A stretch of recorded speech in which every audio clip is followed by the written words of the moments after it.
지난 5월 한국 근현대사와 함께 호흡하며 성장해온 원광대학교가 개교 75주년을 맞았다. 이 자리는 지난 성과를 자축함과 동시에 인구 감소와 지역 소멸이라는 난제를 극복하기 위한 의지를 다짐하는 날이기도 했다. 자랑스러운 75년의 역사를 바탕으로 100년을 향해 함께 되어야 하십시오. 100년의 부상을 위해 원광대학교의 다시 개벽을 이루어 내십시오. 감사합니다.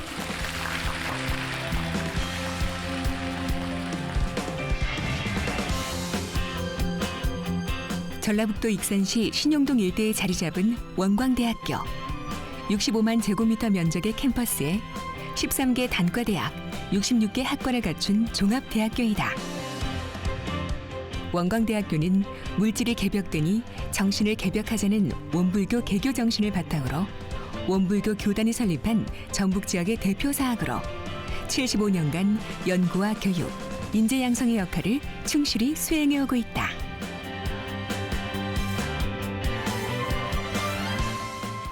이제 원광대는 지금 대학의 문을 연 지 한 75년 된 대학이죠. 그러니까 우리 대한민국에서 굉장히 역사가 오래된 대학에 속합니다. 그리고 지금까지 배출된 동문이 한 16만 5천 명 되고, 또 이제 뭐 밖에서 그런 얘기 다 하잖아요. 한강 이남에 종합대학이 갖출 수 있는 모든 단과대학을 다 갖추고 있잖아요. 의대, 치대, 약대, 한의대, 뭐 법학전문대학원, 공대, 동대.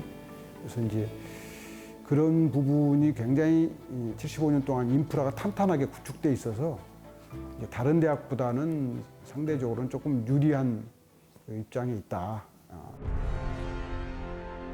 예부터 익산은 새로운 미래를 열어갈 약속의 땅이기도 했다.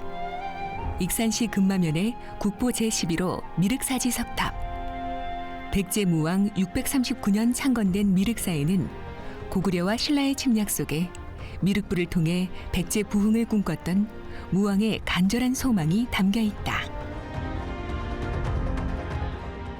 천 몇백 년 전부터의 어떤 그런 그 에너지가 딱 어려가지고 그 숨결이 느껴지잖아요. 미륵은 미래의 불이에요. 우리가 꿈꾸는 가장 유토피아의 시대에 유토피아 사회에 오실 부처님이에요. 가장 이상적인 부처님이고 가장 이상적인 인간이 미륵불이거든요. 그런데 그 미륵이라는 이름을 함부로 붙이질 않아요. 그게 익산이 미륵산이 있고 미륵사가 있다고 하는 거는 이건 우리 대한민국이 앞으로 세계적인 영성의 어떤 나라가 될 거라고 예언하셨던 그 누돌프 슈타이너를 연상하는 그럴 정도로 저건 엄청난 보물입니다. 미륵사지와 미륵산. 미륵의 꿈과 무왕의 소망이 담긴 익산은 대한민국 철도 교통의 요지이자 원불교가 태동하고 성장한 본산이기도 하다. 원광대학교를 설립한 원불교는 국내 4대 종교이자 한국에서 태생된 민족 종교이다. 시대의 변화를 각성하고 변화에 맞는 정신 문명을 추구했던 원불교 창시자 소태산 박중빈은 그의 종교적 이상을 익산에서 펼치고자 했다. 당시에 익산이 어떤 새로운 교통의 요지가 좀 되고 그래서 많은 아까도 얘기했지만 무산 대중들이 많이 몰려왔던 것 같아요. 그리고 또 익산은 백제 때부터 미륵사라는 사찰이 있었습니다.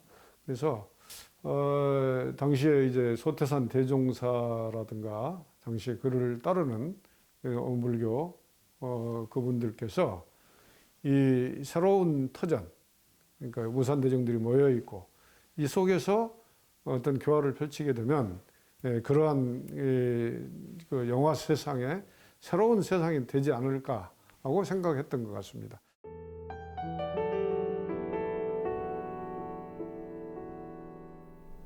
전남 영광 출신의 청년 박중빈. 그는 1916년 4월 28일 물질이 개벽되니 정신을 개벽하자라는 큰 깨달음을 얻게 된다.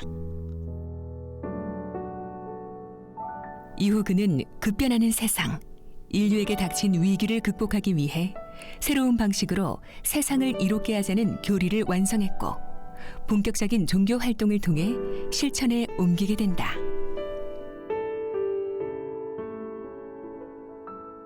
그 배경에는 그 당시 인류 문명이 처한 많은 위기들, 그리고 그것을 타개하기 위해서는 새로운 정신의 운동이 필요하다고 생각을 하시고 만들어진 종교입니다. 많은 과거의 종교들이 출가자를 중심으로, 성직자를 중심으로, 그리고 생활과 떨어져서 수행을 하고 깨달음을 구하고 실천을 했다고 한다면, 이제는 종교적인 깨달음이, 종교적인 수행이, 종교적인 실천이 바로 이 생활 속에서 이루어져야 한다는 것이죠. 그런 시대적인 흐름, 시대적인 변화, 그리고 그 시대가 갖고 있는 다양한 문제들을 함께 하면서, 그리고 그 문제의 핵심을 우리가 종교적인 차원에서 극복해내고 치유해내고 상생의 길로 함께 하자는 것이, 물론 이제 이런 측면을 다른 종교도 함께 하고 있지만 원불교가 더 적극적으로, 그리고 더 개혁적으로 이런 움직임을 추구했다고 볼 수 있습니다. 원불교는 일본의 제국주의 앞에 우리의 국권과 민중의 삶이 유린당하는 참혹한 현실 속에서 시작되었다. 소태산 박중비는 교화, 교육, 자선을 원불교의 3대 목표 사업으로 정하고 실행에 옮겼다. 그중 교육은 일찍이 혹독한 민중들의 삶의 개선을 위해 가장 시급하고 중요한 사업이었다. 1924년 익산에서 불법연구회를 설립하며 농촌 빈민 출신의 무산자와 자녀들을 대상으로 교화와 교육 활동을 시작하게 된다.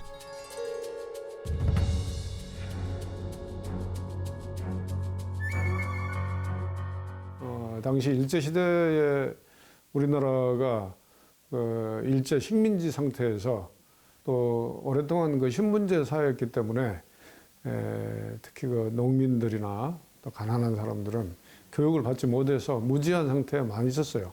이 가난하고 억눌리고 배우지 못한 이런 분들을 교육을 시켜서 그분들이 그 억눌린 그런 상태에서 주체적인 인간으로 다시 약자에서 강자가 되는 그런 길을 제시한 게 이제 원불교고, 바로 그것 때문에 교육이 일찍부터 시작이 됐어요.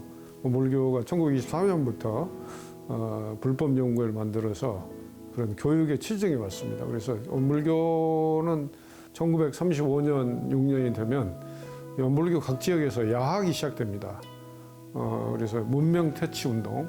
그러니까 이제 이 원불교는 꼭 이 원불교식의 교리뿐만 아니고 한글이나 기초적인 그 수학을 통해서 대중 그런 교육에도 힘을 써왔죠. 지금 당장 조선 민중들은 약자가 되지만 이 교육 계몽을 통해서 일본을 능가할 수 있는 그런 역량을 갖추는 그런 민중들로 거듭나게 된다. 뭐 그런 게 깔려 있습니다. 그래서 일제에서 혹시 일제에 반항하고 저항하고 식민지 말에 그런 원상이 되지 않을까 끊임없이 감시를 받고 그랬습니다. 1945년 드디어 한민족의 염원이었던 해방을 맞이했다. 원불교는 해방 조국의 재건을 위해 가장 먼저 교육기관 설립을 추진했다.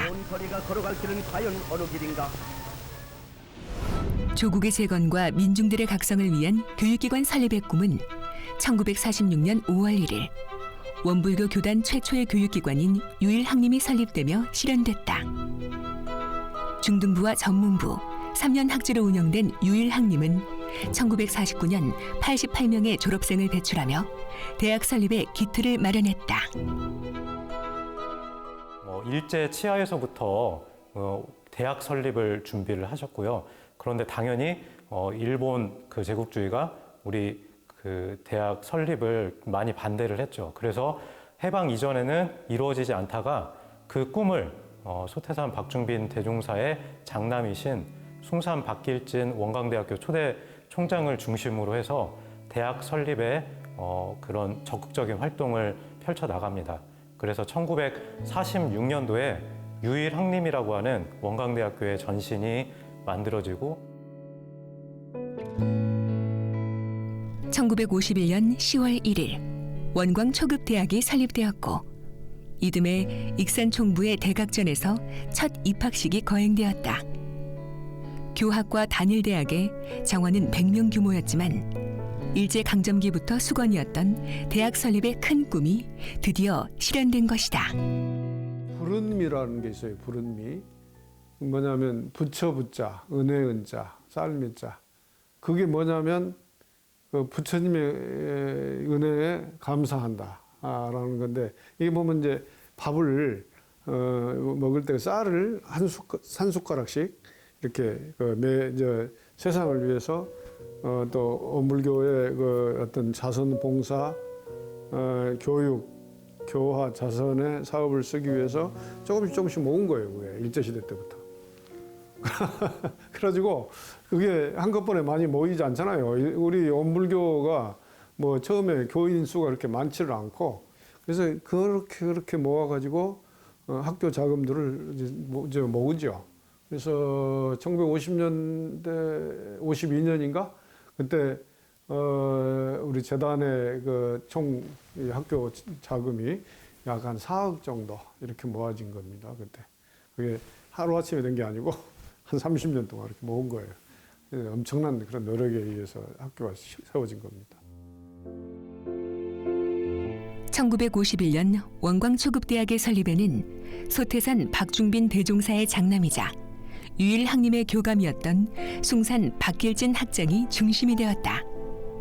박길진은 이리보통학교를 졸업하고 1931년 이례적으로 기독교 재단이 설립한 배제고등학교에 입학하였다. 이후 1936년 일본 동양대학교 철학과에 유학하여 동서양의 종교와 철학을 깊이 있게 공부했다.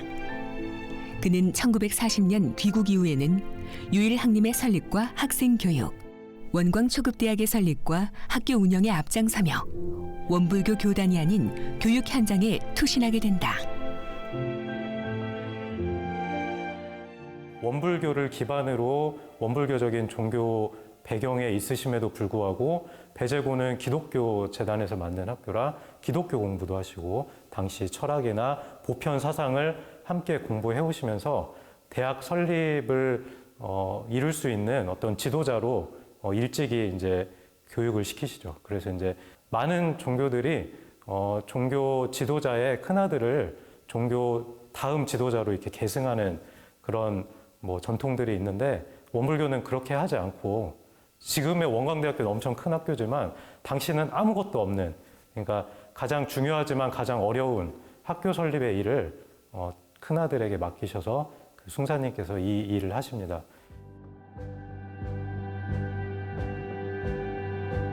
원광초급대학은 1953년 국문과를 신설하며 4년제 대학으로 발전한다.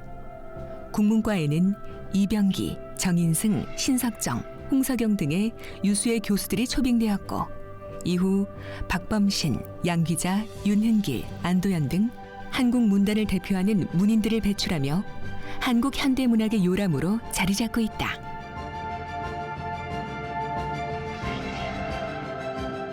원광초급대학은 50년대 새로운 교사와 본관을 신축, 시설을 확장하고 법학과와 상학과를 신설하며 4년제 대학으로서의 규모와 위상을 갖춘다. 1963년에 들어서는 6개 학과 정원 600명의 규모로 성장, 발전하게 되고 1965년에는 지방대에서는 유치가 어려웠던 약학과를 신설한다. 이 시기 숭산 박길진 총장은 물질과 정신의 조화를 이룬 인재 양성, 도덕성 있는 인재를 통한 이상사회 실현이라는 교육 철학을 정립한다. 이러한 교육 철학은 지금도 대학의 운영에 가장 중요한 바탕이 되고 있다. 그 당시 이분이 이제 60년대, 70년대 총장을 해오셨는데 우리나라가 어찌 보면 이제 농경사에서 산업사회로 되면서 엄청나게 급속도로 성장을 했잖아요. 물질 문화의 발달 속도에 비해서 정신 문화의 발달 속도가 더디어서 느려서 오는 현상을 문화 지체 현상이라고 하는데 소태산 대종사라는 분이 원불교를 창시했을 때 물질이 개벽하니 정신을 개벽하자 이런 취지해서 원불교를 만들었다고 하거든요. 그게 문화지체 현상을 극복하는 것이 아닌가. 그래서 그 문화지체 현상을 극복하기 위해서 이분도 대학교 초대 총장이 되면서 교훈을 이분이 만든 거거든요. 지덕겸수, 도실천 이러한 교훈을 그분이 직접 정립을 하고 지금에 이르기까지 근 40여 년 이상을 이 인성교육에, 도덕성 교육에 투자를 해왔습니다. 그래서 지금 교육부에서도 원광대학교 하면 도덕성을 특성화한 대학 이렇게 공인을 받고 있는 것 같아요. 그래서 그분은 계산을 하지 않고 했을지 몰라도 크게 지금 오늘날 원광대학교는 그게 엄청난 큰 어떤 뭐 복이라고 할까요? 어떤 결실로 돌아오고 있는 것이다. 원광대 설립 이후 숭산 박길진 총장은 해외 교류에 많은 노력을 기울였다. 그는 미국, 대만, 중국, 일본, 유럽, 남미의 대학, 기관과의 교류를 통해 많은 지원과 협력을 이끌어냈다. 또한 오늘날 원불교가 해외 20여 개국에 진출, 세계 보편 종교로 성장하는 초석을 마련하기도 했다. 이렇게 하면서 이제 원불교 사상을 몰랐던 서양인들이나 외국인들이 많은 관심을 갖게 됩니다. 이제 그들은 처음에는 원불교가 아니라 이 동아시아 또는 한국에 불교에 관심이 많이 있었던 사람들은 많이 있었거든요.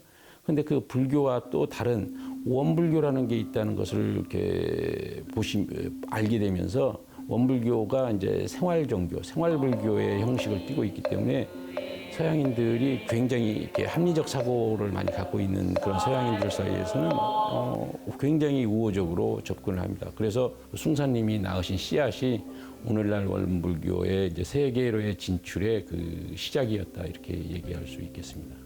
사실은 그 원광대학교 또는 원광대학교뿐만 아니라 당시에 한국 대학 사회가 해외 진출이 굉장히 적었던 시절이죠. 진출하기도 쉽지 않았고요. 어떻게 보면 무에서 유를 창조를 했다. 원광대학교 또는 원불교 이 두 중요한 종교단체와 대학에서 그래서 그런 역할을 하신 숭산님이기 때문에 저는 숭산님의 여러 가지 이제 좋은 위대한 점이 있지만 그 중에서 제일 하나를 꼽으라고 한다면은 바로 그 유무창신의 개척 정신이 아니었나 이렇게 생각이 됩니다. 1972년 원광대학교는 수건이었던 종합대학으로의 승격을 맞이한다. 이 시기 원광대학교는 교지 4만 4천 평, 운동장 1만 평, 연습림 10만 4천 평, 약초원 1,600평, 농장 16,000평의 규모를 갖추고 있었다. 승격된 원광대는 4개 단과대, 5개 학부, 15개 학과, 정원 1,600명의 규모를 갖추게 되고 대학원 박사과정과 농과대학과 한의과대학이 신설된다. 1980년대에 이르러 의예과와 치과대학, 가정대학이 신설되며 15개 대학, 62개 학과, 학교 구성원 15,700명 규모의 굴지의 대학으로 우뚝 선다. 어목했던 군사정권 시절, 학교와 교직원들의 부단한 노력이 80년대 3대 지방명문사학이라는 위상의 원동력이 되었다. 박정희가 살아있을 때거든요. 그러니까 박정희 유신 독재가 극에 달했을 때. 그리고 1년 후에 12.6이 있었지 않습니까? 79년도. 12.6 후에 80년도에 전두환이가 또 나타났고 그래서 그때 5월, 6월까지 항쟁을 하다가 급기야는 체포가 돼서 광주 상무대에 가서 감옥 생활도 하고 그야말로 격동의 세월을 대학생활 때 다 겪었는데 선생님들이 좋았어요. 그러니까 제가 법대를 다녔는데 그때 헌법 교수와 뭐랄까 지적인 교감? 그분은 박규하 교수님이라고 하는 분인데 독재 시대니까 당연히 강의 시간에는 못하는 그런 말씀을 개인적으로는 많이 해주셨어요. 나 개인만이 아니라 내가 발을 딛고 서 있는 우리 사회를 생각하는 그 배려, 관심, 뭐 이런 생각을 그분이 심어주지 않았나. 의술로 병든 세상을 구한다는 원불교 재생의세 정신의 입각, 생명 존중의 가치를 실현하기 위해 1980년 원광대학교는 의과대학을 설립한다. 의예과, 의학과, 간호학과, 작업치료학과 4개 학과의 의과대학은 지금까지 3,600여 명의 의료인을 배출해오고 있다. 1984년 개원한 원광대학교 부속병원은 공공의료기관으로 지역민들에게 양질의 의료 서비스를 제공하고 국내는 물론 해외에서도 꾸준히 의료봉사 활동을 해오고 있다. 원광대 치의학대학은 1978년 치의예과 인가, 1980년 치의학과 설립으로 치과 분야 모든 임상과를 갖추게 된다. 원광대학교 부속병원은 2019년 생명의 골든타임을 지키고 외상 환자의 생명을 살리는 권역외상센터를 유치 개원하였다. 2016년부터는 도내에서는 처음으로 전국에서는 6번째로 응급의료 전용 헬기 운항을 시작함으로써 지역민들의 소중한 생명과 건강을 지키는 데 투자와 노력을 기울이고 있다. 맑고 밝고 훈훈한 병원을 지향합니다. 또한 상급 종합병원으로서 교육과 연구에도 많은 심혈을 기울이고 있어서 의료기술을 새로 도입하고 개발하여 이런 우리 지역민에게 혜택을 주는 그런 방향으로 경영을 하고 있습니다. 그뿐만 아니라 원불교의 이런 재생의세 이념을 전 세계에 이렇게 널리 전파하기 위해서 세계 의료 봉사 또는 지역의 어려운 환자들에 대한 그런 지원 등을 끊임없이 수행하여 우리의 설립 이념을 널리 전파하고 있는 것입니다. 1972년 설립된 한의과대학은 50년의 긴 시간 동안 한의학의 연구와 교육을 수행해오고 있으며 지금까지 국내외 4,200여 명의 한의사를 배출해오고 있다. 1984년 익산 부속 한방병원 개원 이래 광주, 전주에 부속 한방병원을 설치, 재생의세 정신을 전국적으로 널리 알리고 있다. 지성과 덕성을 겸비한 이런 인성적인 부분에서도 강화하는 교육을 실시하고 있습니다. 또 무엇보다 역량 중심으로 임상수기를 강화해서 임상이 뿐만 아니라 연구, 교육 이런 모든 측면에서 사회에서 정말 좋은 일꾼이 되는 유용한 인재가 되도록 그렇게 교육을 하고 있습니다.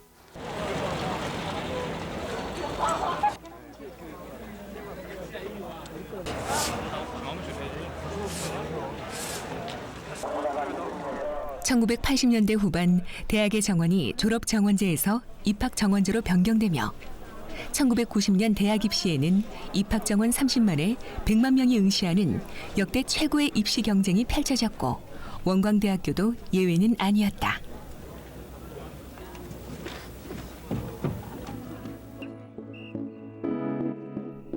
(1990년) 만 18세 이상 대입 학령 인구는 92만 명. 2020년 지난해 대입 학령 인구 47만 명과 비교하면 2배 가까운 수준이다. 대학 진학만이 평범한 시민들의 유일한 신분 상승 도구였던 그 시절. 지역은 물론 전국 각지에서 원광대학교에 지원자들이 몰렸던 시절이기도 하다.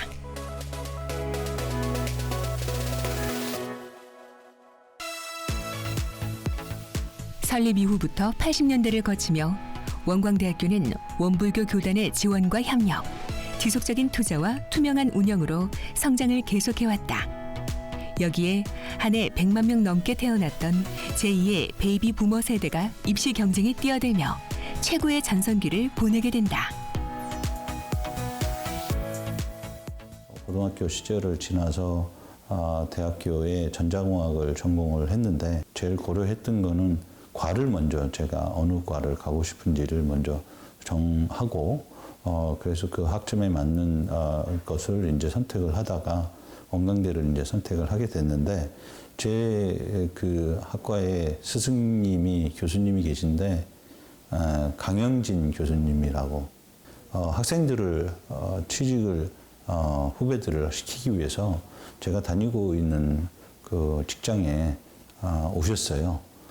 그 가방 하나 메고 시골에서 오셔가지고 그렇게 하신 그 스승을 보면서 나도 저분처럼 저렇게 후배를 사랑하고 자기 제자를 사랑하는 그런 스승과 선배가 됐으면 좋겠다.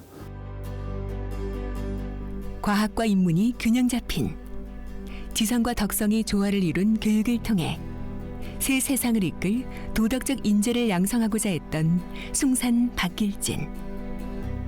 그의 소망과 바람은 이제 캠퍼스에서 자유롭게 꿈을 일궈가는 청춘들을 통해 실현되고 있다.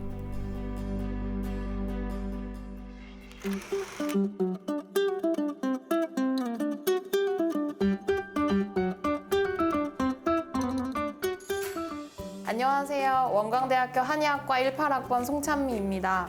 오늘은 제 하루를 카메라에 담아보려고 하는데요. 지금 이제 등교를 해야 되기 때문에 간단히 몇 가지만 챙겨서 우선 등교를 해보도록 하겠습니다.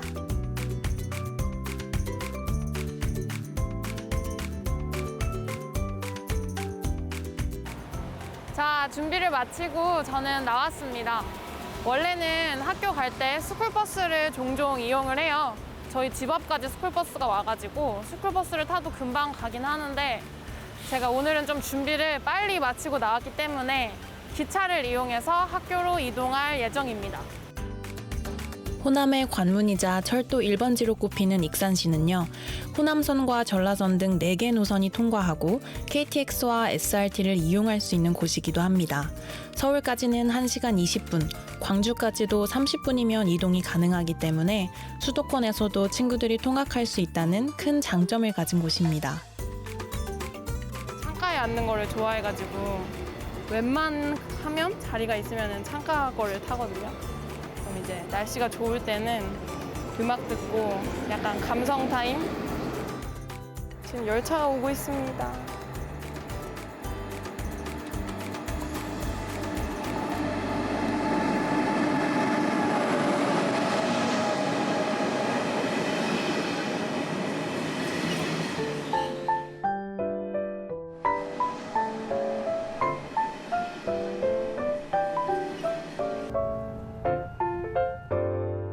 매일 다니는 평범한 시간이지만 호남 평야를 가로질르는 이 찰나가 제겐 힐링입니다. 이제까지 느끼지 못한 여유와 풍요로움에서 오는 정서적 안정감이 또 다른 만족감을 안겨주거든요.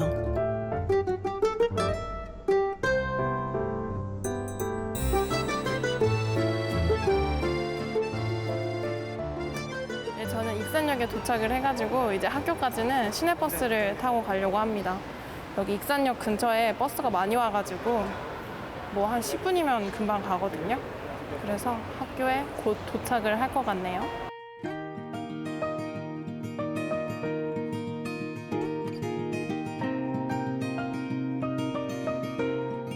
네, 지금은 경혈학 시간인데요.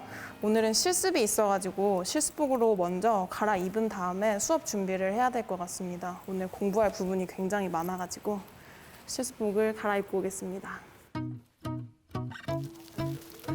그동안 비대면 수업으로 만나지 못했던 친구들과 함께하는 시간, 그래서 더 설렜고 즐거운 순간이었습니다. 고민형처럼 듬직하게 학생들의 목소리에 귀 기울여 주시는 권호상 교수님 덕분에 이 과목을 가장 좋아하게 됐는데요. 바로 이 경혈학 수업은 우리 몸속 300여 개의 맥과 혈을 연구하는 시간입니다.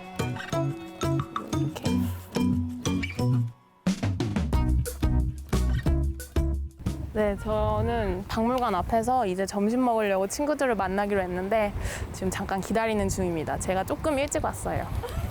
배고파, 빨리 밥 먹자. 뭐 먹을 거예요? 돈까스? 오늘 돈까스 먹을까?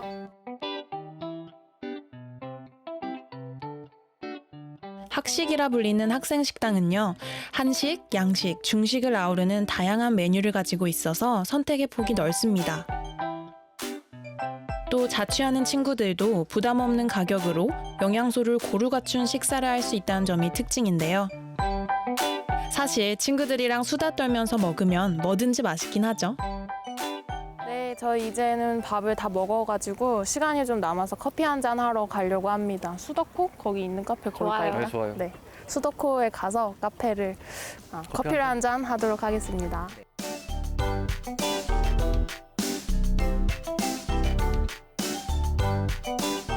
저 아이스 라떼 한 잔 하고요. 아이스 아메리카노 2잔. 안 어울려.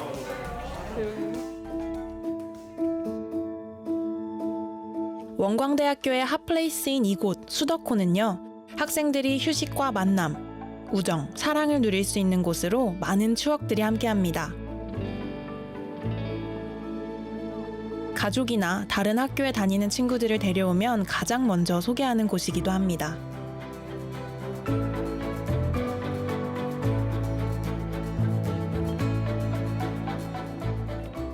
네, 여기는 중앙도서관인데요. 지금 좀 필요한 책이 있어가지고 그 책을 빌려가지고 잠깐 남는 시간 동안 공부를 좀 하다가 다시 돌아가려고 하는데요. 지금 중앙 열람실이 따로 있고 그다음에 책 빌릴 수 있는 4층, 5층에서 옆에 공부도 할 수 있어요. 그래서 그 4층으로 올라가서 지금 잠깐 공부를 할 예정입니다. 학생은 물론 지역 주민 누구나 이용 가능한 중앙도서관은 3,500여 명이 동시에 책을 볼 수 있을 만큼 넉넉한 열람석이 특징이고요. 1946년 유일왕님 시절부터 함께한 역사 깊은 곳입니다.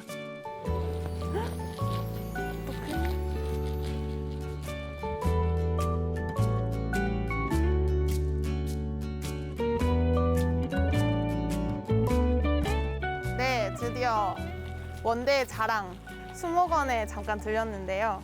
지금 사진이 제일 잘 나오는 곳을 찾아서 좀 인생샷도 찍고 플레음도 맡을 시간을 가지겠습니다. 좀 산책 좀 하다 가려고요.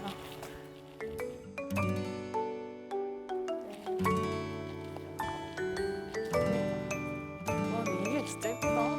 최소한의 네, 여기는 원광대의 자랑 오브 자랑 메타세콰이어 길입니다.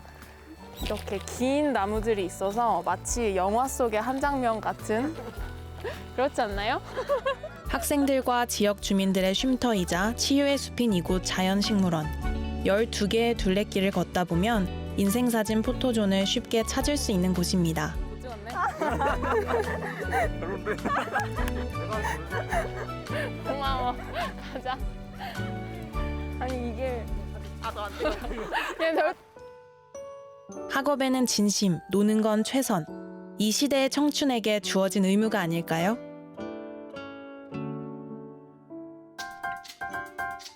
네, 오늘 저의 하루 가까이서 지켜보셨는데요. 어떠셨나요? 저는 오늘 학교 와서 공부도 하고 친구들이랑 밥도 먹고 또 수목원도 가고 너무너무 재밌었거든요.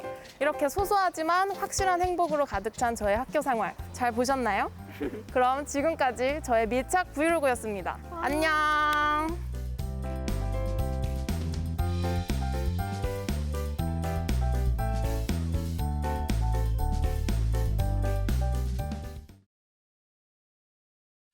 지방 소멸이 현실화되는 거 아니냐? 인구 180만 명 선이 허무하게 전국 소멸 위기 도시 89곳에 지방 소멸을 막기에 역부족이라는 인구 유출에 따른 지역 소멸의 심각성을 연간 채용되는 인원이 100명도 안 되는 이유를 청년 인구 유출이 심각해 인구 감소와 인재 유출이 불러온 지역 소멸 위기. 지역 대학 또한 이런 위기에서 예외는 아니었다. 학생 감소 규모가 전국에서 세 번째로 많은 것으로. 그러니까 현실을 개선하려고 하는 어떤 그 적극적인 노력, 의지 이걸 결집을 해야 된다고 봐지고 그거는 대통령도 중앙정부도 못합니다. 그런 고통을 받고 차별을 받고 훨씬 불리한 대우를 받고 있는 이게 저는 희망이라고 봐요. 인류 역사에서 새로운 창조는 어디서 나오냐면 중심에서는 나온 법이 없습니다. 항상 소외되고 낙후되고 뒤떨어지고 차별받는 주변에서 새로운 세상을 여는 사상과 철학과 인물과 어떤 운동이 일어나거든요. 학령 인구 감소 직격탄을 맞은 지역 대학의 현재. 위기 극복을 위한 대안 마련에 집중하고 있다. 원광대학교 AR, VR 체험센터. 간호학과 학생들이 VR을 활용 실습 교육을 하고 있다. 새롭게 도래하는 4차 산업시대의 대응을 위해 과학기술정보통신부 공모사업을 통해 올해 원광대학교가 설립한 센터이다.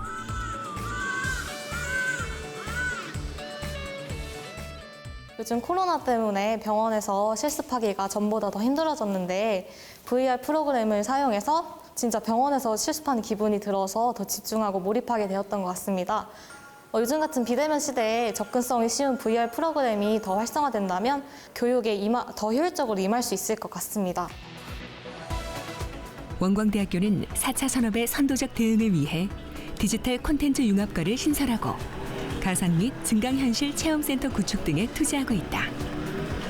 그러나 새로운 기술의 발현과 사회의 다양한 요구에 대응하기 위한 투자 수요는 늘어나는 데 비해 인재 유출과 학령 인구 감소가 가져온 대학의 재정 위축은 신규 투자를 어렵게 만들어가고 있다. 이러한 현실 극복을 위해 학교와 교수들은 필사적인 연구 지원 사업 유치 활동을 통해 돌파구를 마련하고 있다. 이제 지난 봄에 그 XR 소재 부품 장비센터를 저희가 지방의 사립대학이 보통 이제 국가에서 주는 과제를 국립대학을 주로 많이 주고 수도권에 많이 주잖아요. 그러니까 지방의 사립대학이 대형 국책과제 센터를 수주한 건 저희가 처음입니다. 그게 이제 5년간 한 100억 정도가 지금 투자가 되는 그런 것들을 따낼 정도로 원광대학교의 이제 교수님들의 연구력이 향상됐다고 하는 그런 변화들이 굉장히 이제 크고. 학생들의 일자리 창출 또한 사회가 요구하는 대학의 주요한 기능이다. 50여 개 업체가 입주해 활동 중인 창업보육센터는 학생 및 졸업생, 지역 벤처기업 등이 창업을 할 수 있도록 돕기 위해 만들어졌다. 기계, 바이오, 게임, 앱 개발 등 다양한 업종과 규모의 기업들이 입주해 있다.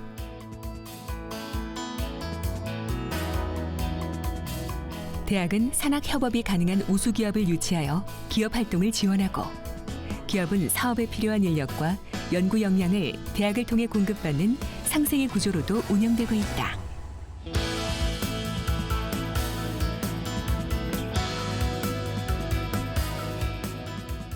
저렴한 관리비, 입주금 이런 것들은 저희한테 재정적으로는 상당히 도움이 된다고 할 수가 있겠고요. 두 번째로는 원광대의 우수한 인적 자원들을 손쉽게 이렇게 뽑아서 활용할 수 있다는 그런 장점이 있겠습니다. 갈수록 심화되어가는 대학 간 경쟁 속에서 취업률은 학생들에게는 생존을 위해 필수적인, 대학에게는 냉혹한 평가 기준이 되는 중요한 지표이다. 대학에서는 취업 박람회, 직무 적성 검사, 구직 노하우 카운셀링까지 취업에 도움이 되는 다양한 취업 프로그램을 기획하고 제공하고 있다. 그러나 지역 인재를 고용할 수 있는 대기업이나 양질의 우수기업이 지역에 많지 않은 현실은 대학과 학생, 지역사회가 함께 고민해야 할 숙제이다. 교수님들께서 여러 가지 이런 프로젝트나 팹 활동을 통해서 취업을 적극적으로 장려해주고 계신 부분이 저희 학교의 또 다른 장점이지 않나 그렇게 생각하고 있습니다.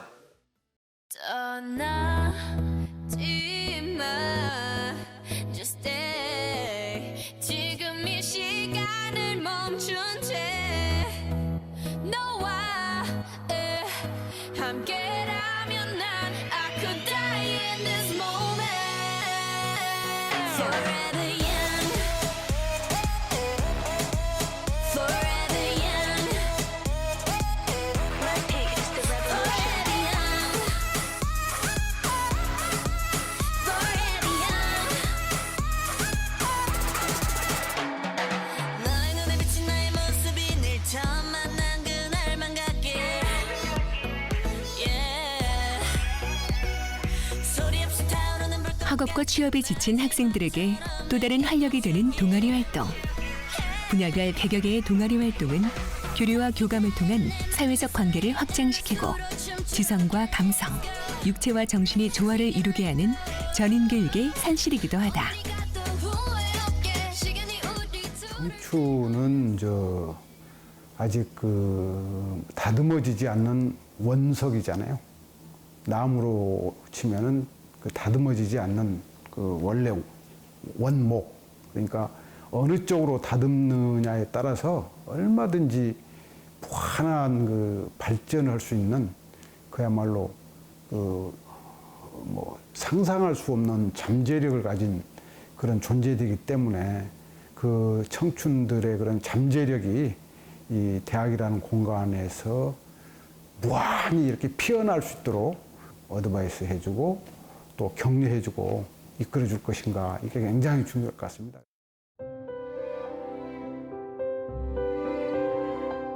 원광대학교는 지역의 위기가 가져온 대학의 위기를 청년들의 인격 성장과 사회적 필요의 융합이라는 차별화된 정책을 통해 극복하고 있다.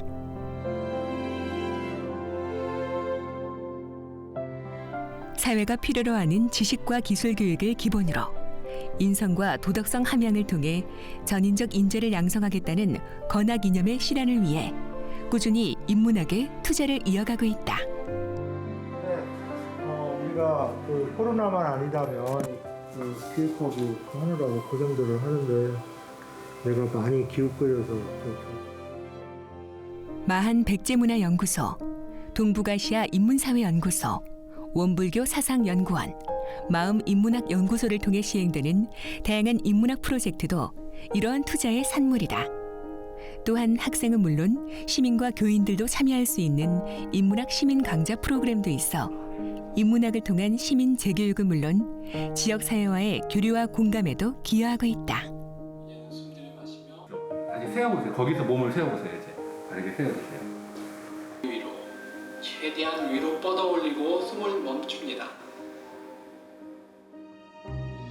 강재규의 영화였나? 약간 2위인가 뭐 그랬을 겁니다. 살인의 추억이 잘 되고 나니까 사실은 이때부터는 이제 승승장구한 거죠. 맞아요. 벌써 10년 넘게 진행되고 있는 글로벌 인문학 강좌는 글로벌 석학과 분야별 정상급 강연자들이 함께하는 명품 교양 강좌로 교수와 학생 모두에게 가장 인기 있는 인문학 프로그램 중 하나다. 그 데이터를 어떻게 활용해서 네, 이거는 1941년 베를린 국립극장에서의 문화에서 빼놓을 수 없는 소재가 되는 겁니다. 그래서 선생님께서 하는 이야기가 소가 힘이 세다고 그래서 소를 존경해야 되느냐 뭐 이런 이야기를 하더라고. 지식이 많다고 해서 사람이 되지 못한 사람을 존경할 수는 없는 거 아닙니까? 그리고 도덕의 바탕이 되지 않으면 결국에 그 사람의 그 가치가 떨어지는 거예요. 그리고 단순하게 지식 암기하고 이런 뭐 계산이라든가 뭐 그런 쪽으로 많이 한다고 그래서 역량이 커지는 게 아니에요.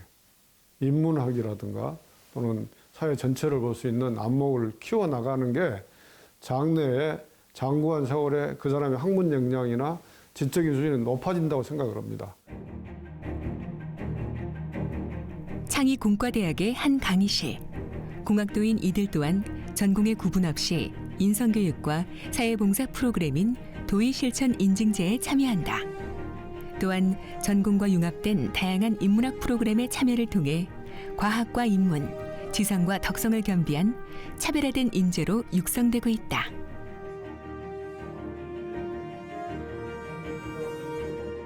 좀 차원이 전혀 새로운 인문학을 하자. 그래서 지금 소규모 융복합 연구의 육성 제도라는 것을 2년 전에 만들었어요. 그래서 인문과학, 사회과학, 자연과학, 의학, 공학 이런 분들이 공통 주제를 하나 놓고 소규모 연구회를 만들어서 지금 한 50개 팀이 지금 그 물밑에서 지금 열심히 활동하고 있거든요. 그래서 이런 부분들이 사실은 이제 원광대학교의 본래의 그 어떤 인문학적 전통으로 출발한 대학의 위상을 앞으로 한 단계씩 높이는 큰 성과로 이어질 걸로 지금 예상하고 있습니다.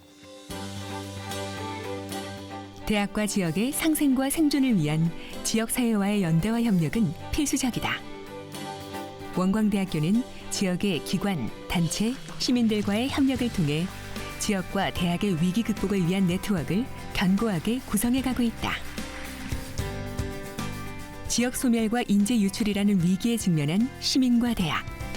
다양한 시민 참여 프로그램들은 단순한 지식의 나눔을 넘어 위기 극복의 동반자인 시민들과의 소중한 교류와 소통의 장이 되고 있다.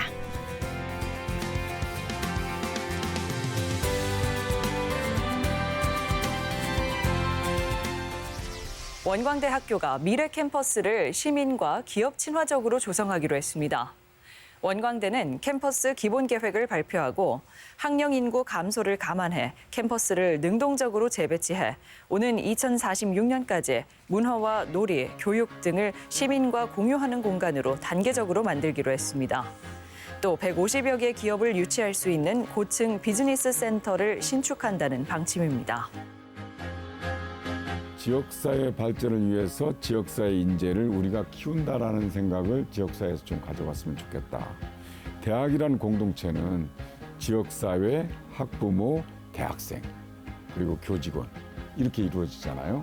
지역사회는 아주 거기에서 중요한 멤버라고 생각합니다. 또 지역사회로부터 인정받기 위한 학생들로 좀 성장했으면 좋겠다. 요즘 학생들은 진로 걱정, 취업 걱정으로 고민이 많을 거예요. 그래도 젊음이 있으니까 뭐든 할 수 있을 거라 생각하고 제가 응원할게요. 파이팅!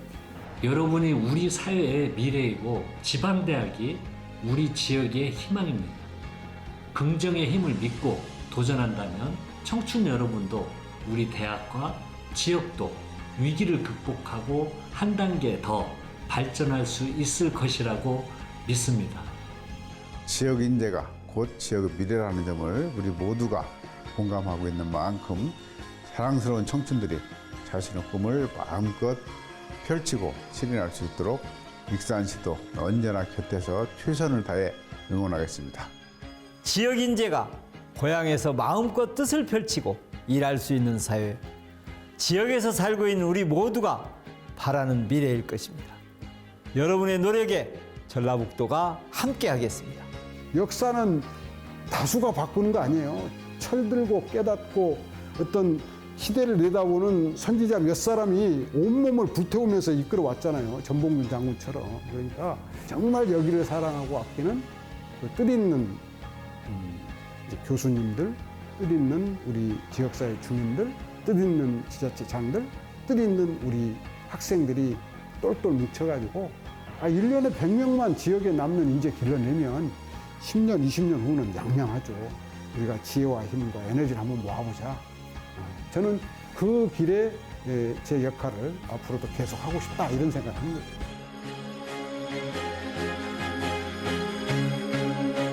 (100년) 전 국가와 민족의 위기에 성각자는 교육이라는 희망을 찾았고 그 꿈을 이루어냈다.